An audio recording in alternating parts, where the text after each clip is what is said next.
Hello everyone, welcome to my channel Solving Biology. Today I'll be discussing chapter 2 of class 12 biology, that is human reproduction, और उसके हम important previous year questions की बात करेंगे video के अंदर।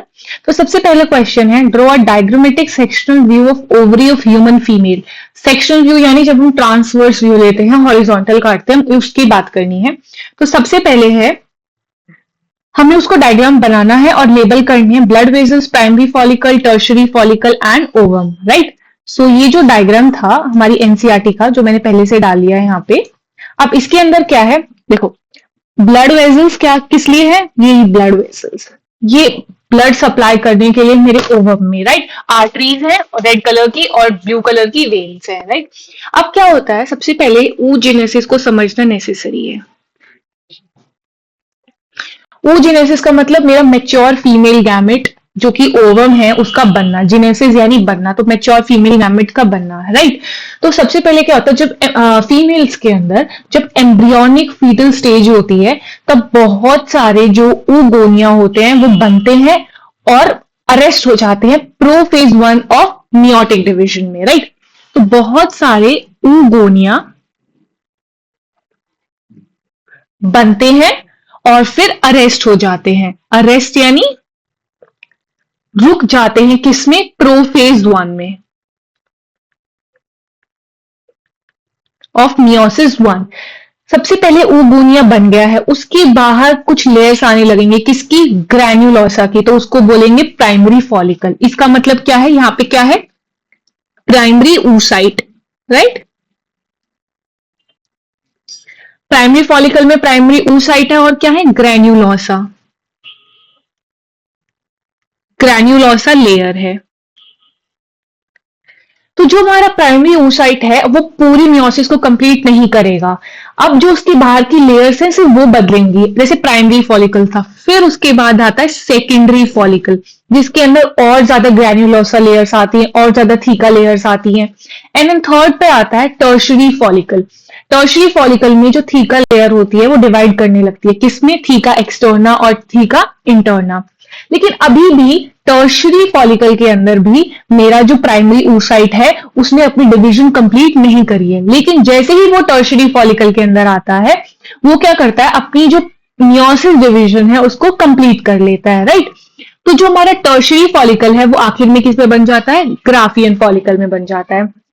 और जो मियोसिस 1 होती है वो कंप्लीट हो जाती है किसके अंदर, टर्शरी फॉलिकल के अंदर। तो जो ग्राफियन फॉलिकल है वो क्या रिलीज करता है, हमारा सेकेंडरी oocyte, राइट। तो सबसे पहले प्राइमरी oocyte था जो एम्ब्रियोनिक फीटल स्टेज पे बना, फिर प्यूबर्टी तक आते आते बहुत सब डिजेनरेट हो जाएगा। प्यूबर्टी के बाद सिर्फ 60,000 से 80,000 बचेगा, क्यों, क्योंकि हमें हर महीने मेंस्ट्रुएशन भी फेस, राइट। उसके बाद क्या होता है, प्राइमरी फॉलिकल हो गया, उसके ऊपर ग्रैन्युलोसा लेयर्स आ गई मेरे oocyte के ऊपर, प्राइमरी oocyte के ऊपर। फिर वो बन गया सेकेंडरी, यानी 2 डिग्री फॉलिकल बन गया, जिसके ऊपर थीका लेयर्स भी आ गई। फिर वो बन गया टर्शरी फॉलिकल, जिसके ऊपर जो थीका लेयर्स है वो डिवाइड करेंगी, थीका एक्सटर्ना और थीका इंटरना में, राइट। फिर इसमें जो कैविटी होती है टर्शरी में, उसको हम एंट्रम बोलते हैं। अब क्या होता है, जो ये टर्शरी फॉलिकल होता है इसके अंदर आके जो मेरा प्राइमरी oocyte है, ये वाला जो मेरा प्राइमरी oocyte है, इसने क्या किया, अपनी मियोसिस 1 को कंप्लीट कर लिया। पहले तो वो अरेस्टेड था प्रोफेज 1 में, अब उसने कंप्लीट कर लिया। अब वो कंप्लीट करने के बाद क्या करता है, उसकी लेयर्स और बढ़ जाती है, ग्रैन्युलोसा लेयर्स और बढ़ेंगी तो ग्राफियन फॉलिकल बन जाएगा। और जो भी ग्राफियन फॉलिकल है ये, इसमें अब कंप्लीट हो चुकी है फर्स्ट मियोसिस, तो वो सेकेंडरी oocyte रिलीज कर देगा, राइट। तो ये डायग्राम था। और फिर जो सेकेंडरी oocyte है उसके जो रिमेनिंग पार्ट्स होंगे, ये इक्वल डिवीजन नहीं होती है, अनइक्वल डिवीजन होती है। एक सेकेंडरी oocyte बनता है और सेकेंड क्या बनता है, पोलर बॉडी, राइट। फिर वो जो रिमेन्स होते हैं वो डिजनरेट हो जाते हैं किसमें, मेरे कॉर्पस ल्यूटियम में, जो क्या सिक्रीट करता है, प्रोजेस्टेरॉन, जो क्या करता है, प्रेगनेंसी को मेंटेन करता है, right. Now coming to the second question, at which stage of life are primary follicles formed in a human female? Primary follicles यानी primary oocyte,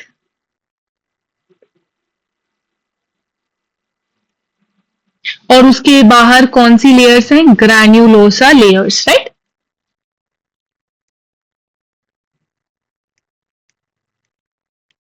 तो ये लिखा है कि प्राइमरी oocyte जिसके बाद ग्रैन्युलोसा लेयर है वो कौन से स्टेज में फीमेल की बनती है? तो वी ऑल नो ये बनती है कौन से स्टेज में? Embryonic stage, embryonic fetal stage. Embryonic fetal stage में सेकंड क्वेश्चन जिसमें है explain the events both hormonal and structural that occur at the time of ovulation till the onset of next menstrual cycle. तो हमें इस diagram को इसमें explain करना है, राइट। तो ये डायग्राम हमारी एनसीईआरटी का ही है। तो सबसे पहले क्या होता है? 14th डे, 14th डे पे क्या होता है हमारा? ओव्यूलेशन। अब ये सबसे पहले समझना जरूरी है कि ओवरी में कौन से चेंजेस हो रहे हैं और यूट्रस में कौन से चेंजेस हो रहे हैं, राइट। तो menstruation, follicular phase, luteal phase, ये कहां पे हो रहा है? ये मेरे ओवरी में हो रहा है, राइट। ये जो प्रोलिफरेटिव फेज, सिक्रीटरी फेज है, ये किधर हो रहा है? मेरे यूट्रस में हो रहा है, ठीक है। Now what happens? स्टार्टिंग में जब हम साइकिल को स्टार्ट करते हैं तो 5 से 6 7 डेज हमारी मेंस्ट्रुअल साइकिल चलते हैं जिसको हम मेंस्ट्रुएशन बोलते हैं। उसमें क्या होता है? प्रेगनेंसी नहीं हुई है यानी फर्टिलाइजेशन नहीं हुई है तो जो यूट्रस की लाइनिंग होती है, एंडोमीट्रियल लाइनिंग, वो क्या करती है इस फेज में? शेड ऑफ करने लगती है, endometrium lining, right.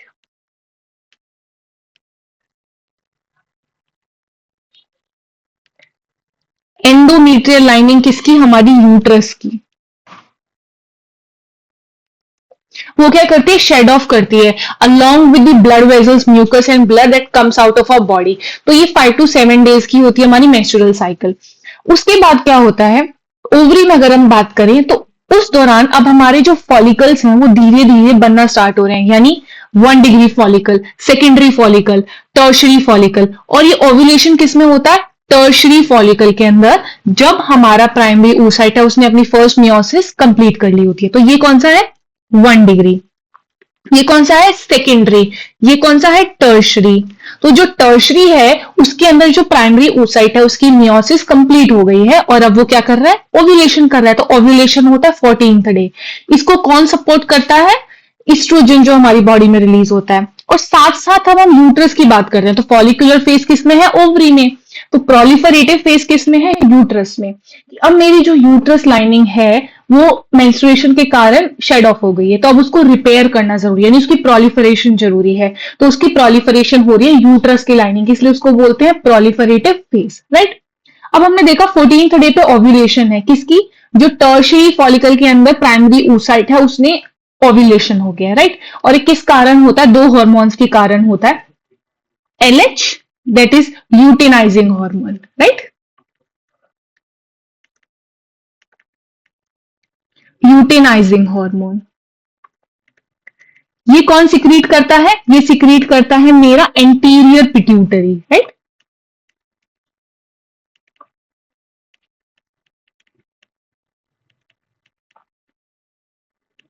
Anterior pituitary ने सिक्रीट किया ल्यूटेनाइजिंग हार्मोन, इसको बोलेंगे LH सर्ज, यानी LH अपने पीक पे है, या ये हमारे ओवरी को कह रहा है ओव्यूलेशन होगा LH सर्ज के कारण, क्योंकि ल्यूटेनाइजिंग हार्मोन बहुत ज्यादा सिक्रीट हो गया है तो उससे हमारा ओव्यूलेशन हो जाता है, राइट। उस टाइम पे फॉलिकल स्टिमुलेटिंग हार्मोन यानी FSH ये भी पीक पे है तो हमारा ओव्यूलेशन हो गया, ओव्यूलेशन हो गया।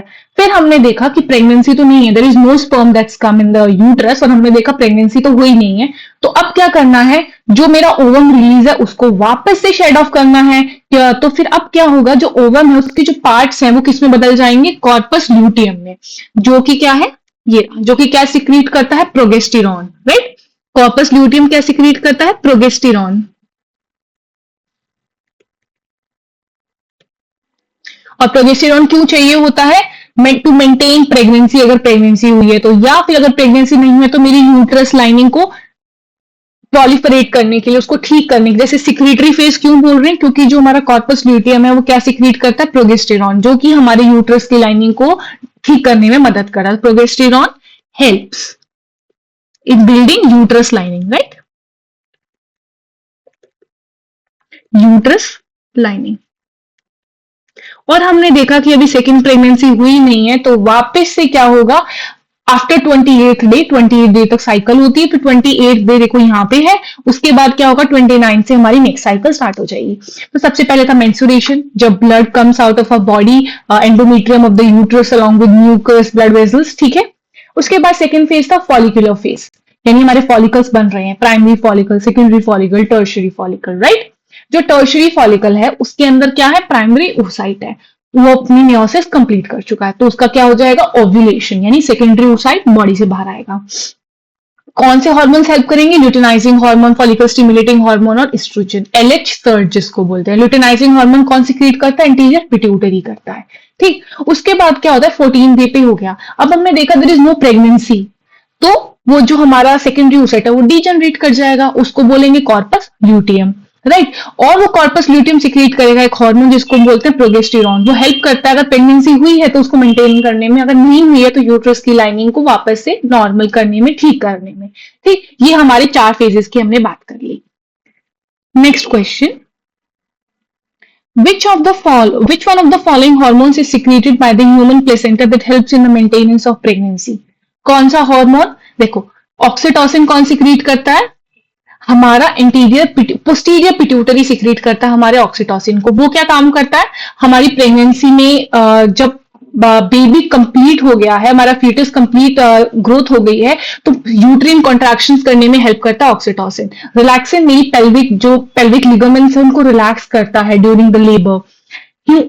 अब तो हमारा करेक्ट आंसर क्या है, ह्यूमन कोरियनिक गोनेडोट्रोफिन। ये जो HCG होता है, ह्यूमन कोरियनिक गोनेडोट्रोफिन, ये हार्मोन होता है। The pregnancy test that we do, कि अभी चेक करना है कि प्रेगनेंसी हुई है या नहीं हुई है, तो हम ह्यूमन कोरियनिक गोनेडोट्रोफिन के लेवल्स को चेक करते हैं, राइट। तो ये एक हार्मोन है जो प्रेगनेंसी को मेंटेन करता है, और जो हमारी मदर में जो मदर होने वाली है उनके अंदर जितने भी नए चेंजेस आ रहे हैं to support the growing fetus, उसको मेंटेन करने में हमारा HCG हेल्प करता है, राइट। नेक्स्ट क्वेश्चन, अब हमने सीबीएसई 2024 के क्वेश्चंस कवर कर लिए, नाउ सीबीएसई 2023 के क्वेश्चंस कर रहे हैं, right. A human male decides to adopt a surgical method for contraception. Okay, so ये रिप्रोडक्टिव हेल्थ में अभी हम बात करेंगे, जो थर्ड चैप्टर है। तो इसके अंदर क्या है, सर्जिकल मेथड। सर्जिकल मेथड क्या होता है, वॉस डिफरेंस में इसको क्या बोलते हैं, वॉसेक्टॉमी बोलते हैं, राइट। वॉस डिफरेंस में क्या होता है, कट हो जाता है, और इसको हम कट कर देते हैं वॉस डिफरेंस को, और कौन से टिश्यू से टाई करते हैं, स्क्रोटम से हम टिश्यू लेते हैं और टाई कर, वॉस डिफरेंस में कट किया, फिर हम क्या करते हैं, स्क्रोटम से हम टिश्यू लेते हैं और इसको टाई कर देते हैं। हम कट तो वॉस डिफरेंस में करते हैं, लेकिन जो टिश्यू लेते हैं हम कहां से लेते हैं, स्क्रॉटम से लेते हैं। अच्छा, वॉस डिफरेंस में जब हम कट करते हैं तो हम कभी भी ब्लड वेसल्स को कट नहीं करते हैं, ठीक। हम सिर्फ और सिर्फ वो जो हमारी ट्यूब है उसको कट करते हैं, ब्लड वेसल्स को हम कभी कट नहीं करते हैं, राइट। तो अब इसमें लिखा है, अब इससे हमें पता लग गया कि वॉस डिफरेंस को हम वॉसेक्टॉमी बोलते हैं, इस प्रोसेस को क्या बोलते हैं, वॉसेक्टॉमी, राइट। यानी जो मेरा वॉस डिफरेंस है उसको कट करेंगे, उस स्क्रॉटम से टिश्यू लेके उसको टाई कर देंगे। अब इसके अंदर है, हमें आइडेंटिफाई करना है कौन सा है, तो हमें पता है क्यू, ये रहा। आर क्या है, एपिडिडाइमिस है, राइट। एस तो हमारा ग्लैंड है, टीबी हमारा ग्लैंड है, तो क्यू जो है वॉस डिफरेंस है, तो हमें पता लग गया कि वॉस डिफरेंस कौन सा है, फिर हमने बता दिया, राइट। नेक्स्ट क्वेश्चन, हमें मैच द फॉलोइंग करने हैं। सबसे पहले ऑक्सीटोसिन कौन सिक्रीट करता है, पिट्यूटरी ग्लैंड, राइट। रिलैक्सिन कौन सिक्रीट करता है, ओवरी सिक्रीट करती है। HCG कौन सिक्रीट करता है, प्लेसेंटा। प्रोजेस्टेरॉन कौन सिक्रीट करता है, कॉर्पस ल्यूटियम। तो P का 3, Q4, R1 and S2, so correct answer is C, right। now next question, अच्छा ये किस चीज का डायग्राम है, ये हमारे सेमिनिफेरस ट्यूब्यूल्स का डायग्राम है, ठीक है। ये कौन सा डायग्राम है, सेक्शनल व्यू।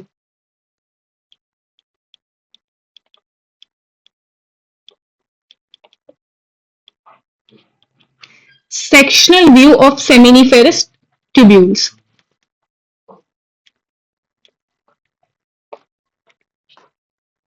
ये हमारा सेक्शनल व्यू है सेमिनिफेरस ट्यूब्यूल्स का। अब हमें इसके अंदर क्या एक्सप्लेन करना है, हमें ये बताना है कि A B C D E parts कौन कौन से हैं। तो उसके लिए हमें पहले प्रॉपर स्पर्मेटोजेनेसिस का ओवरऑल प्रोसेस समझना बहुत जरूरी है, क्योंकि इसके अंदर ये गिवन है कि हमें बी से ए कैसे मिला, ई से डी कैसे मिला, तो पूरा स्पर्मेटोजेनेसिस समझना यहाँ पे काफी इंपॉर्टेंट हो जाता है, राइट। Spermatogenesis,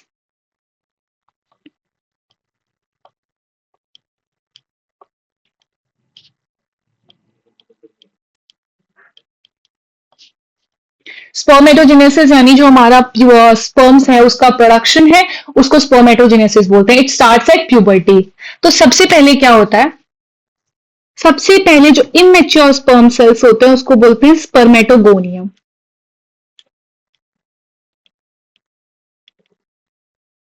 right. स्पर्मेटोगोनियम बोलते हैं। उसके बाद ये क्या करते हैं, माइटोसिस करते हैं या डिफरेंशिएशन करते हैं, माइटोसिस या डिफरेंशिएशन, ठीक है।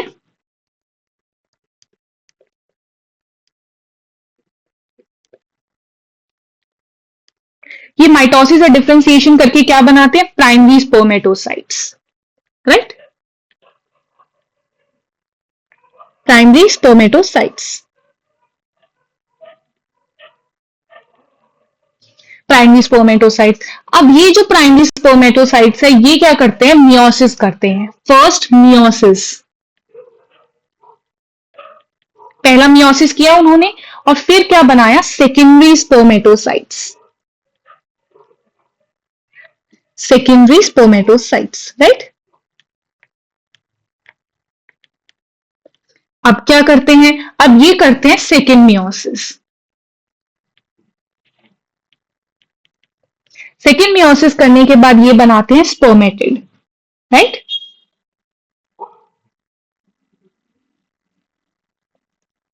और लास्ट स्टेप होता है डिफरेंशिएशन का।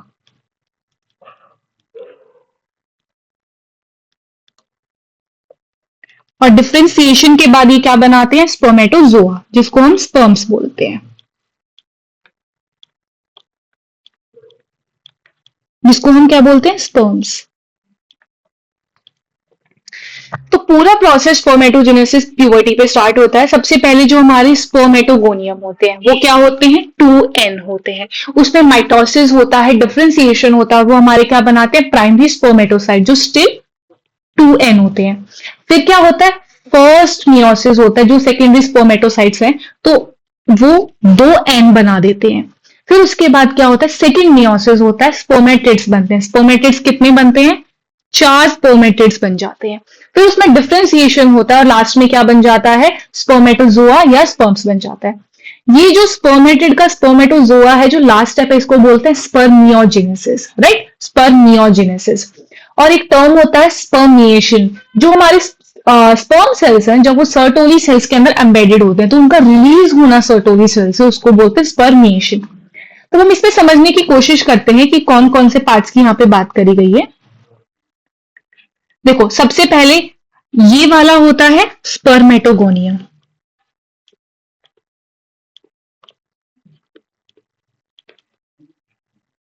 ठीक है।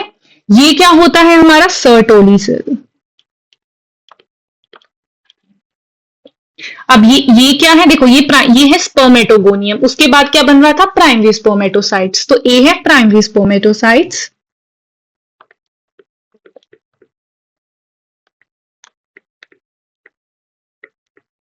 ठीक है। उसके बाद बी क्या है हमारा, बी है हमारा स्पर्मेटिड, राइट।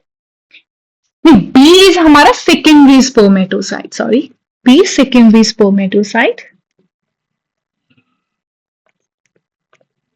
सबसे नीचे स्पर्मेटोगोनियम, उसके बाद ये सर्टोली सेल्स है, सर्टोली सेल्स को नर्व सेल्स बोलते हैं। उसके बाद प्राइमरी स्पर्मेटोसाइट, उसके बाद सेकेंडरी स्पर्मेटोसाइट, और ये जो डी है इसको हम बोलेंगे spermatid,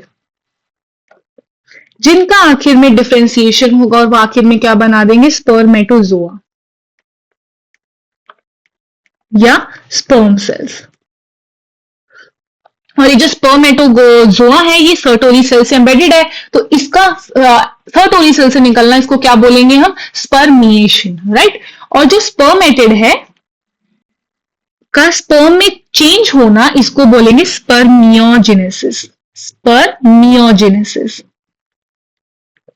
don't get confuse. Overall process को बोलते हैं स्पर्मेटोजेनेसिस, स्पर्मेटिड का स्पर्मेटोजोआ बनना उसको बोलते हैं स्पर्मियोजेनेसिस, और इनका सर्टोली सेल से हेड निकलना उसको बोलते हैं स्पर्मिएशन। तब इसके अंदर क्या क्या गिवन है? बी फ्रॉम ए, बी ए से कैसे बन रहा है? बी इज सेकेंडरी स्पर्मेटोसाइट, ए से कैसे बन रहा है? Bye meiosis. तो पहला आंसर क्या है? फर्स्ट मियोसिस से, राइट। ई डी से कैसे बन रहा है? ई क्या है? हमारे स्पर्मेटोजोआ है, राइट। डी क्या है? स्पर्मेटिड्स है। तो स्पर्मेटिड से स्पर्मेटोजोआ कैसे बन रहा है? डिफरेंशिएशन से बन रहा है।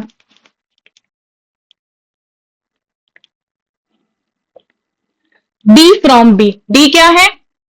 स्पर्मेटिड्स है। बी क्या है? Secondary spermatocyte. तो ये कैसे बन रहा है? सेकेंड मियोसिस से बन रहा है, राइट। तो सबसे पहले एक पूरा स्पर्मेटोजेनेसिस का प्रोसेस समझना इंपॉर्टेंट है, उसके बाद इसको लेबल कर लेंगे, then it gets very easy, right.